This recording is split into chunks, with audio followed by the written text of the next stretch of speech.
Avez-vous envie d'une recette bien gourmande pour le week-end? Eh bien, si tel est le cas, restez avec nous jusqu'au bout de cette vidéo. Bonjour à tous, bienvenue sur notre chaîne Cuisine pratique pour les non-voyants et nous espérons que, comme nous, vous êtes en pleine forme et que vous profitez de ces belles journées presque printanières. Voilà. Le gâteau du jour, en fait, il s'agit d'un gâteau flan aux pommes. Voilà, c'est la gourmandise que nous allons vous proposer pour ce week-end. Et comme la vidéo sera postée donc le samedi matin, si tout va bien, s'il n'y a pas de petit bug informatique, vous aurez tout le temps, évidemment, de le préparer pour votre week-end. Voilà, comme ça, vous pouvez passer de bons moments en famille et proposer un dessert bien savoureux. On passe tout de suite à la liste des ingrédients. Je précise que c'est une de nos abonnés qui nous a envoyé cette recette, donc je la remercie beaucoup parce qu'elle va se reconnaître, bien évidemment. Voilà, alors j'ai un petit peu adapté cette recette, mais je vous donne les bases. J'ai utilisé 500 g de mascarpone, parce que je trouve que le mascarpone va donner plus de moelleux. Mais la recette originale prévoit 3 yaourts grecs. Donc, à vous de choisir l'un ou l'autre, pas de souci.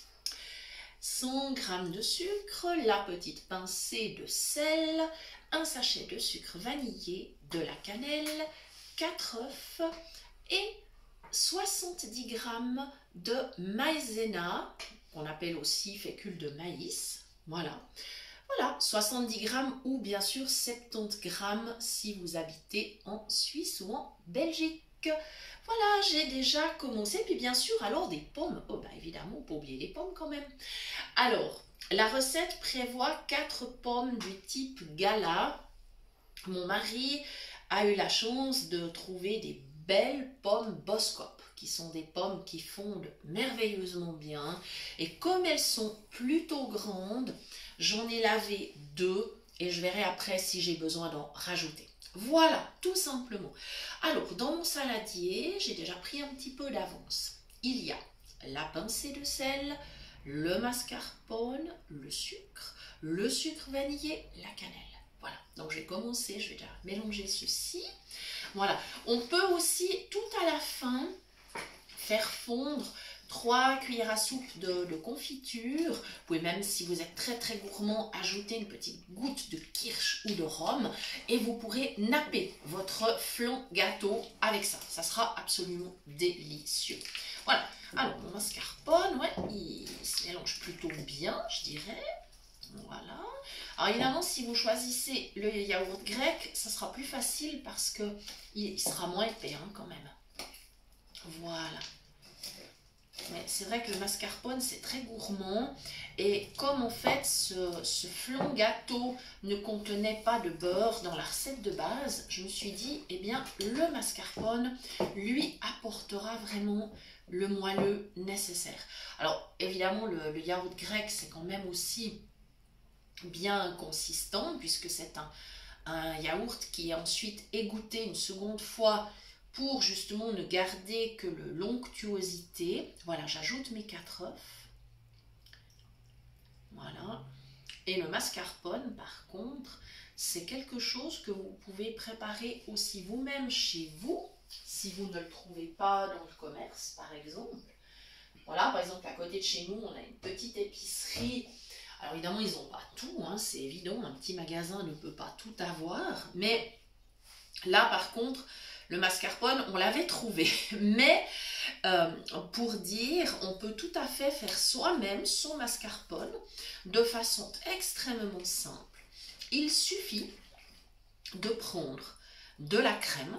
Alors évidemment, la quantité, c'est selon ce qu'on veut obtenir. Vous pouvez prendre 5 décilitres de crème épaisse ou même 1 litre. Et en fait, vous mettez dans une casserole avec du jus de citron.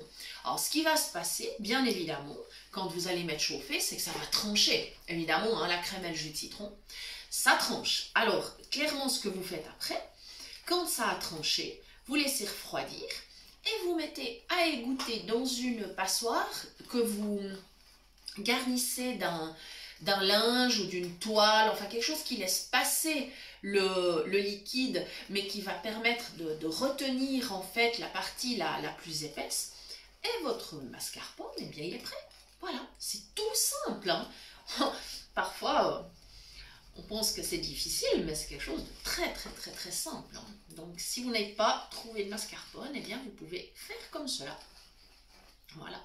Donc là, je mélange, ça se passe bien. Voilà, j'aimerais juste que mon mascarpone s'incorpore un petit peu mieux. Mais ça va aller, ça va aller. Je suis très motivée et je suis confiante. Voilà. On va arriver à faire un bel appareil bien lisse. Voilà. Et en fait, moi je fais le choix, tout à fait volontairement, de peler et couper les pommes au dernier moment, une fois que ma pâte sera prête, parce que ça me permet justement d'avoir une pâte bien homogène, et puis d'ajouter, alors une fois que j'aurai ajouté les pommes, il est bien clair que je ne mélange plus avec le fouet, j'utiliserai la maryse, donc la spatule en caoutchouc. Ça sera beaucoup plus facile et comme ça il ne restera pas des morceaux dans le fouet. Voilà, tout simplement. Voilà, donc là ça se mélange bien. Ça se mélange vraiment très bien. Ça sent très bon parce que le sucre vanillé et la cannelle, vous imaginez bien, ça parfume très agréablement. Voilà, comme ça. Voilà, je vais ajouter ma maïzena. Voilà, comme ceci. On avait préparé d'avance avec mon mari, comme ça on ne vous fait pas perdre trop de temps, le temps étant toujours précieux. Voilà, et je vais continuer à mélanger. On va faire une petite pause et tout à l'heure je vous retrouve pour vous parler des pommes. Voilà, notre appareil est bien lisse et on passe donc à l'étape des pommes. Donc mes pommes ont été lavées et maintenant avec le couteau éplucheur, je pars depuis le haut de la pomme, je tourne en rond. Voilà, ça fait une spirale. C'est beaucoup plus facile d'éplucher de cette manière. Enfin, en tout cas, moi, je trouve. Après, bien sûr, si vous avez une autre méthode, vous pouvez bien sûr l'appliquer. Pendant que j'épluche les pommes, je vais bien sûr vous remercier une nouvelle fois, vous tous qui nous suivez. Merci beaucoup, ça nous fait très chaud au cœur, que ce soit sur la chaîne ou sur notre page Facebook. Donc merci. Voilà, et puis bien sûr merci à toutes les personnes qui nous soutiennent, qui repartagent notre travail.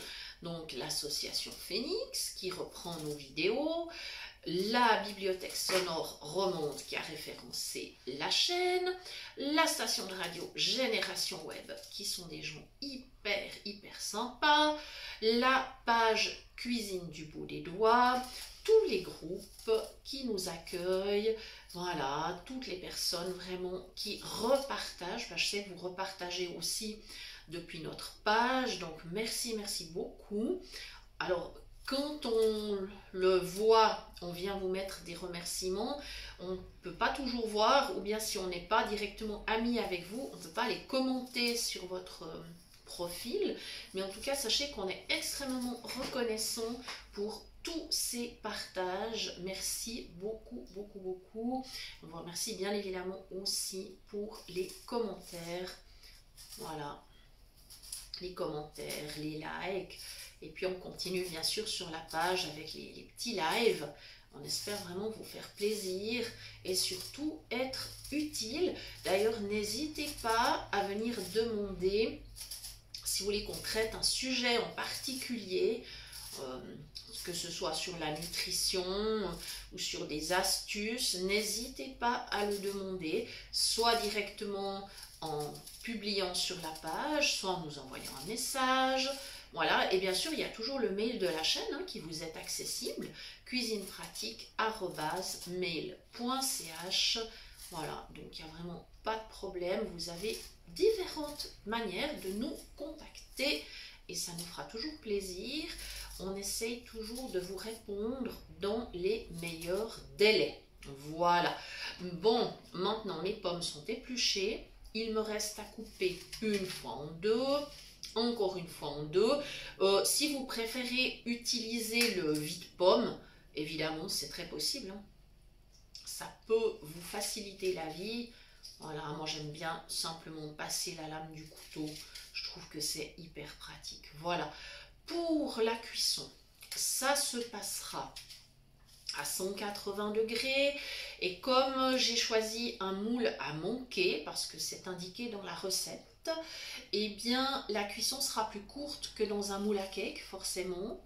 Et donc il va falloir commencer à contrôler, je dirais, à partir de 35 minutes de cuisson, il faudra aller contrôler. Faites le test avec un couteau ou un cure-dent. Voilà, une aiguille, même une aiguille. Il y a du matériel spécialisé. Si vous n'avez pas, un cure-dent, ça fait parfaitement l'affaire. Voilà, donc là, je suis en train de couper la pomme en tout petits morceaux. Comme ça va bien s'intégrer à la pâte. Et voilà, il ne me restera plus qu'après à remplir le moule. Ça sera vraiment très facile. Et alors, juste après la cuisson, je vais préparer de la confiture, donc 3 cuillères que je vais faire chauffer. J'ajouterai une petite goutte de kirsch parce que j'ai un kirsch à la maison qui est absolument fabuleux. Mais sinon, vous pouvez mettre du rhum ou un autre alcool si vous préférez. Il n'y a aucun problème avec ça. Vous pouvez mettre du calvados avec la pomme, franchement, c'est impeccable. Et puis, tout simplement, eh bien, vous pourrez napper votre gâteau avec cette préparation. Ça lui donnera une allure un petit peu brillante. Et puis, ça va rajouter évidemment un bon petit goût. Alors, en fonction de la confiture que vous utiliserez, les goûts vont changer. La recette prévoit une confiture de pêche.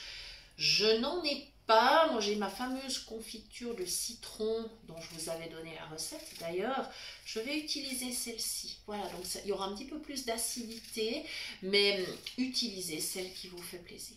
Voilà, sans aucun problème. Il me reste à vous remercier d'avoir suivi cette recette. J'espère que vous allez vous régaler avec ce gâteau flan. Dites-le nous en commentaire si vous avez essayé la recette, si ça a bien fonctionné. Et puis je vous dis à très bientôt pour de nouvelles idées cuisine. Merci!